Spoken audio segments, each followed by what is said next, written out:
આજ રોજ ગાંધીધામ ખાતે આવેલ સ્ટર્લિંગ રામકૃષ્ણ સ્પેશિયાલિટી હોસ્પિટલે કેન્સરમાં બચી ગયેલા દર્દીઓને રોજગારલક્ષી તાલીમ આપી. નેશનલ કેન્સર સર્વાઈવર ડેની ઉજવણી કરવા માટે આત્મનિર્ભર નારી પ્રોજેક્ટ અંતર્ગત રોજગારલક્ષી તાલીમ આપવા પ્રેરણા ફાઉન્ડેશન સાથે જોડાણ થયું. સ્ટર્લિંગ હોસ્પિટલના મેનેજમેન્ટ અંતર્ગત કાર્યરત Ramakrishna speciality hospital national cancer survivor day 2025 કેન્સરમાં બચી ગયેલા કેન્સરના દર્દીઓના સન્માનમાં દર વર્ષે ઉજવવામાં આવતો રાષ્ટ્રીય દિવસની ઉજવણી થઈ હતી. આ પ્રસંગે કેન્સર જેવી જીવલેણ બીમારીમાં બચી ગયેલા દર્દીઓ અને તેમના પરિવારજનો માટે ખાસ તૈયાર કરવામાં આવેલી શ્રેણીબદ્ધ અને અસરકારક કાર્યક્રમનું આયોજન થયું હતું.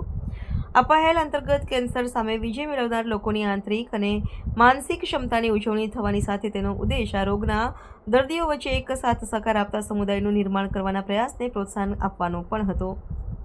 કેન્સરની બીમારી સામે સફળતાપૂર્વક ઝઝૂમનાર દર્દીઓ સારવાર પછીના જીવનકાળ દરમિયાન વિવિધ અનેક પ્રકારના પડકારોનો સામનો કરે છે. જ્યારે કેન્સરમાં દર્દીનું જીવન બચી જાય છે ત્યારે દર્દીઓ સર્જરી, કીમોથેરેપી અને રેડિયેશન થેરેપી જેવી વિવિધ સારવારમાંથી પસાર થવા દરમિયાન જીવનની સારી ગુણવત્તા જાળવવી એ સૌપ્રથમ મહત્વપૂર્ણ પાસું છે.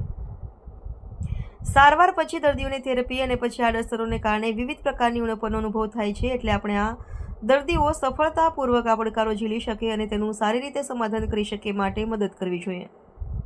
કેન્સરની વારંવાર સાથે સંબંધિત જુદી જુદી ખામીઓ અને એની વિવિધ પ્રકારની આડઅસરો આ બીજું સૌથી વધુ મહત્વનું અને અનિવાર્ય આવશ્યક પાસું છે.